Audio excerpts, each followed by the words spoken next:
en el cuaderno. Pablo, bienvenido, buenos días, ¿cómo estás? ¿Nos escuchas bien? Hola, ¿qué tal? ¿Cómo están, amigos? Saludos para todos, los estaba escuchando con atención. Saludos para ti, para Henry, bueno, y para toda la cabina, para Enrique.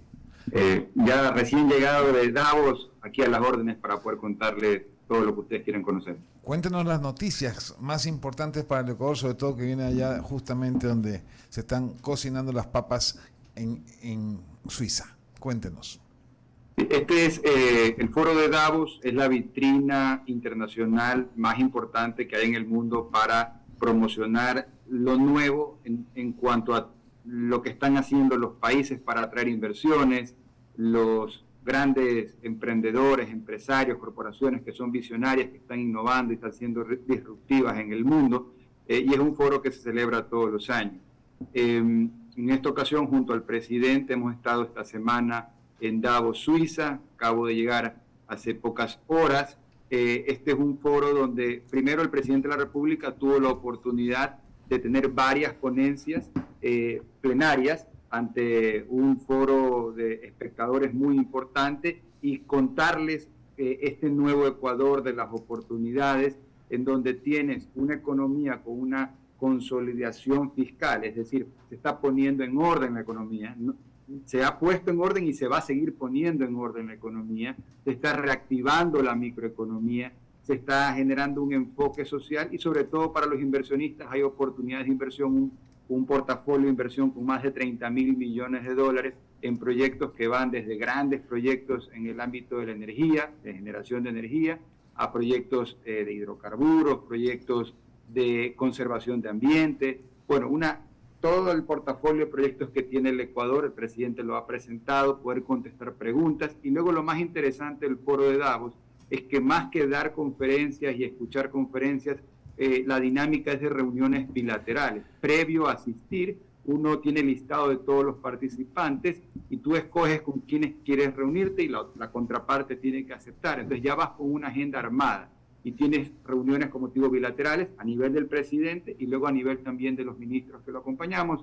Lo acompañó el ministro de Producción, el ministro de Ambiente. Gran parte de los temas que se tocan hoy en día están relacionados directa e indirectamente al cuidado y la sostenibilidad del medio ambiente.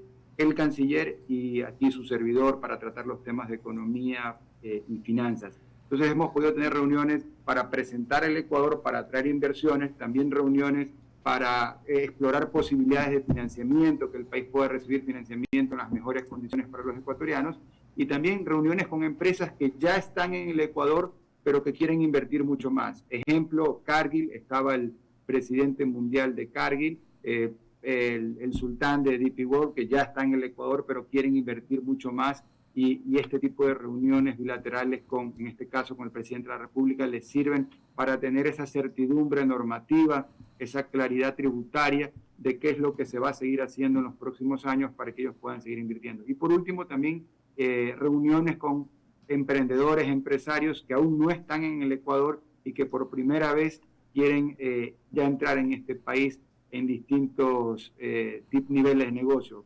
producción, industria, agricultura, comercio, retail, así que atendiendo esa intensa, productiva y exitosa gente.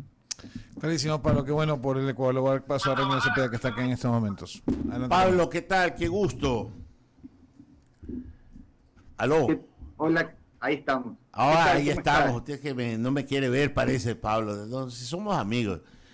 Oiga, Pablo, se dice de Davos que es un club de amigos que nadie lo nombró, que solo son ricos y que sirven para ver cómo se hacen más ricos.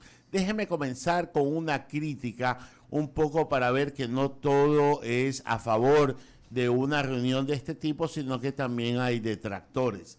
No soy uno de ellos, pero me gusta contextualizar las cosas.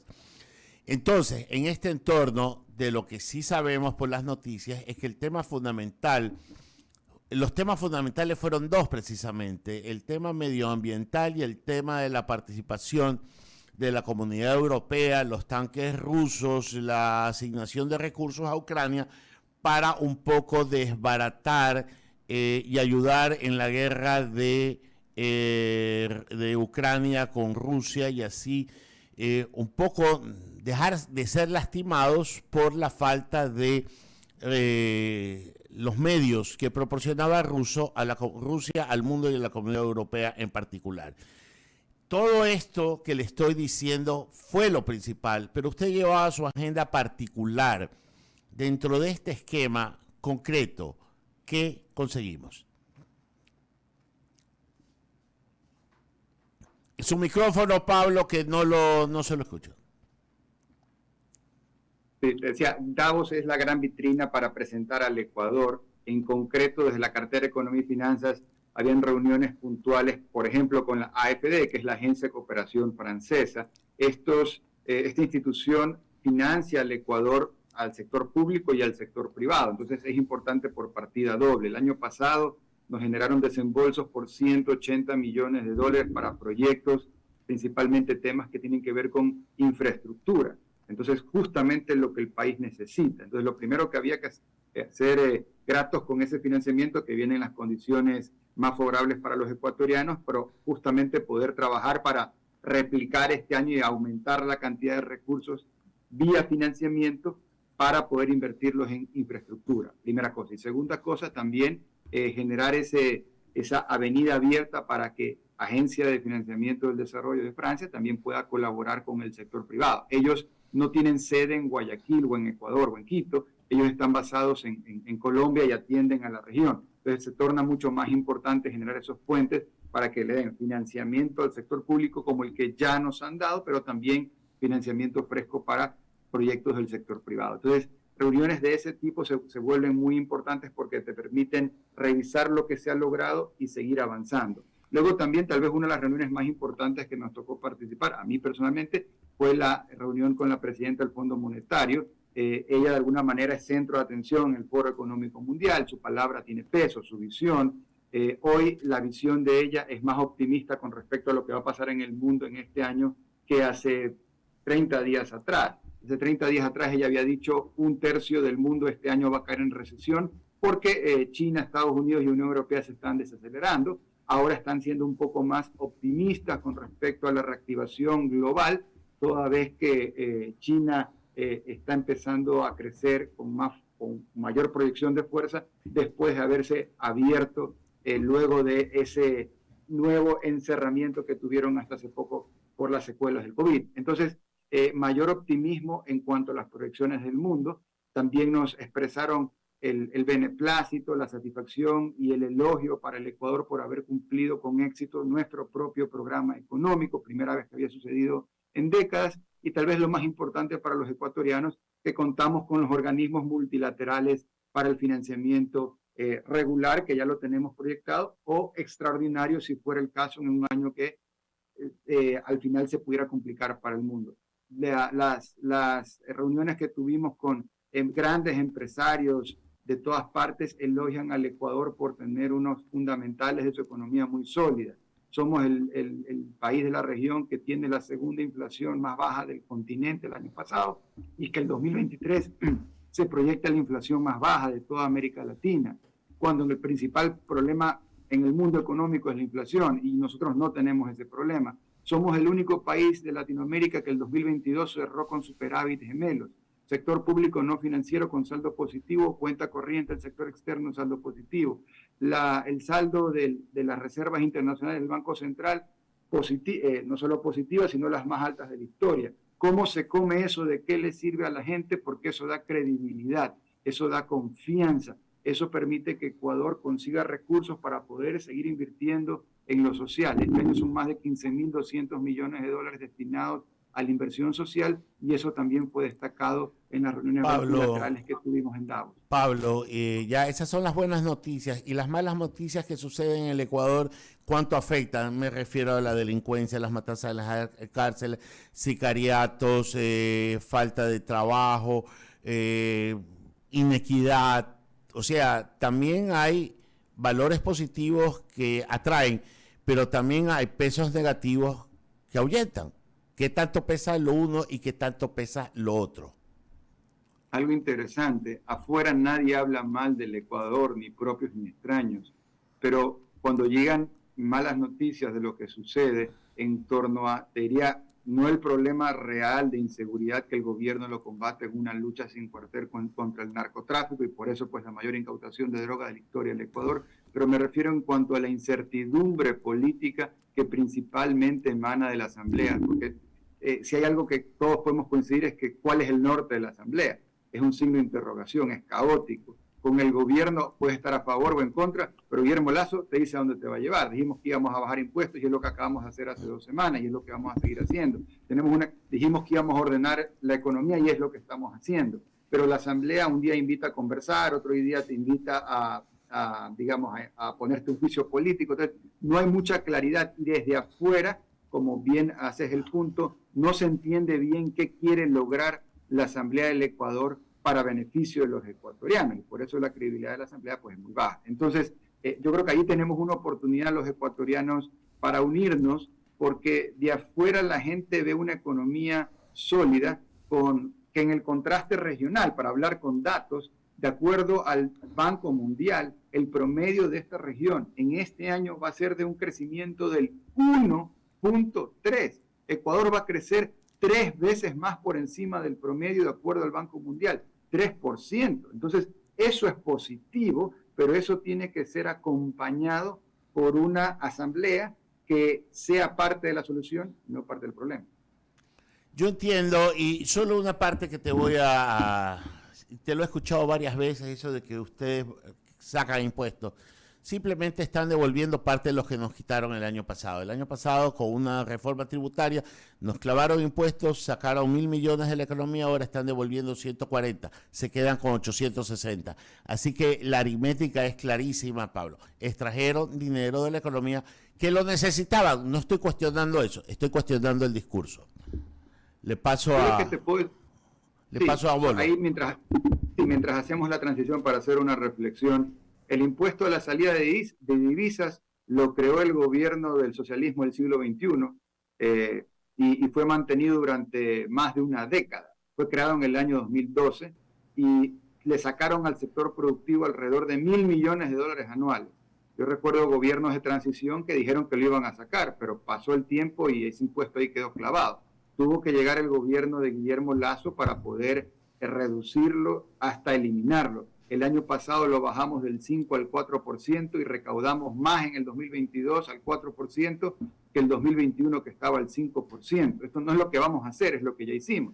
Y este año, en el 2023, lo estamos bajando del 4 al 2%. Entonces, está bien que la gente opine lo que quiere opinar, pero lo único cierto es que el único gobierno que te ha bajado el impuesto a la salida de divisas es el gobierno de Guillermo Lasso. Y recordemos que el impuesto a la salida de divisas le pega a todo, porque todo lo que requiere poder traer algo de afuera y que tienes que pagarlo, estaba golpeado por ese impuesto. Y nosotros lo hemos reducido y lo vamos a bajar hasta el final, hasta eliminarlo. Entonces, eso es algo muy positivo y eso es algo que habla bien del Ecuador, de la capacidad de tener un gobierno que por primera vez en décadas cumple su acuerdo con el fondo, un gobierno que está bajando impuestos, un gobierno que mantiene en orden la economía, un gobierno que a pesar de haber bajado el déficit fiscal, bajar las necesidades de financiamiento y bajar el endeudamiento, porque la deuda PIB también la hemos bajado, a pesar de eso tenemos crecimiento económico proyectado. Todo eso es muy positivo. Está bien, Pablo. Ojalá que cumplan también lo prometido al pueblo, que era no subir los impuestos. Le paso a Bolívar San Martín. Gracias, Ramiro. Ministro, en esta cita, ecuménica, ¿qué hablaban sobre ya el tema macro? Me refiero porque algunos planteaban de que el 2023 el mundo experimentaría una recesión, otros hablaban de desaceleración, pero en todo caso, ¿cuál es el sentir? ¿Qué es lo que analizaban en todo caso allá? ¿O la coincidencia o diferencia? Sí, lo que se habla son de los grandes desafíos y oportunidades. Entonces, tal vez el primer gran mensaje importante es que las instituciones que se dedican a analizar la economía global, como por ejemplo el Fondo Monetario Internacional o el Banco Mundial, hoy están viendo con mayor optimismo lo que hasta hace 30 días veían con relativo bastante pesimismo. Específicamente la desaceleración de las grandes potencias, Estados Unidos, Unión Europea, China, que ocasiona que 1/3 del mundo se vaya a la recesión. Hoy están ajustando sus proyecciones económicas para la alza. Ahora, esto es dinámico y no está escrito en piedra. Tal vez aquí lo importante es que Un país, si el entorno macroeconómico está bien, pero el país tiene fundamentales propios, económicos negativos, a ese país no le va a ir bien, por más de que la macro mundial esté bien. Y lo contrario, un país cuyos fundamentales macroeconómicos propios estén bien, estén sólidos, no importa que la macroeconomía global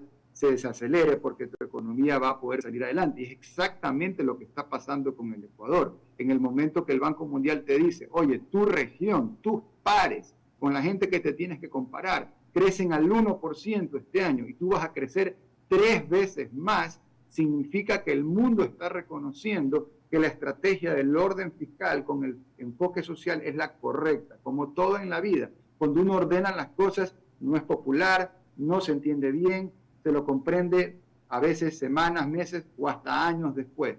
Pero eso no quita que esto es lo que hay que hacer ahora. El orden fiscal, el enfoque social y sobre todo en el 2023, nuestra obsesión por reactivar la microeconomía nacional. Por eso, hasta la fecha, desde que Guillermo Lasso es presidente, ya hemos destinado más de 2.000 millones de dólares desde la banca pública hacia la base de la pirámide, desde BEDE, para obras de infraestructura en municipios y prefecturas, desde CONAFIPS para cooperativas y emprendedores, y desde Banecuador con créditos al 1% de interés hasta 30 años plazo, y eso es lo que contribuye a la reactivación de la microeconomía nacional. Perfecto, y eso es lo que vemos. En otro tema, veíamos también el encuentro del presidente Lasso con el presidente de Costa Rica.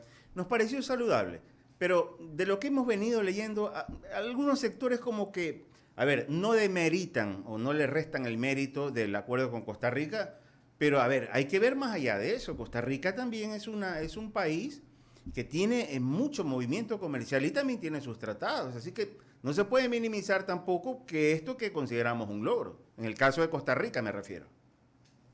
Sin duda. De hecho, tuve la oportunidad de acompañar al presidente en alguna conversación de las que hubieron en estos días en Davos con su contraparte, con el presidente Chávez de Costa Rica, y la verdad que se ve que lo que Ecuador y Costa Rica han logrado en los últimos 6 meses, un gran trabajo del Ministerio de Producción, de Comercio, al poder sacar adelante ese acuerdo de libre comercio en relativamente muy corto tiempo, y el presidente de Costa Rica, digamos, hablando muy bien del equipo de Ecuador, de cómo se ha logrado en poco tiempo sacar adelante un acuerdo que es beneficioso, porque el libre comercio es una avenida al progreso de 2 carriles, tanto cuando se exporta como cuando se importa. Cuando se exporta porque se generan ventas, se genera empleo; cuando se importa porque se traen bienes y servicios complementarios y se fortalece el poder adquisitivo. Se consiguen cosas más baratas que hacen que tu plata te alcance más. Así que esa hoja de ruta definida por el presidente de la República, sintetizada en la frase más Ecuador en el mundo, más mundo en el Ecuador, vamos a seguirla trabajando con mucha fuerza. Todas las carteras de Estado desde el 2023. El MIPRO ha definido junto al presidente una hoja de ruta donde está el acuerdo de libre comercio, ya no solo con Costa Rica, y con China también, que es muy importante, una economía con más de 1.400 millones de personas, potenciales consumidores para el Ecuador, sino además con Corea del Sur y con Canadá, entre otros países y regiones con los cuales en los próximos meses tendremos concretados acuerdos de libre comercio.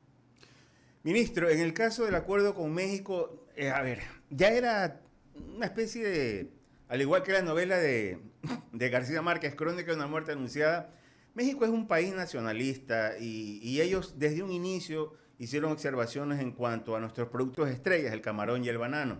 Pero eso ya se vislumbraba. ¿Me equivoco de pronto?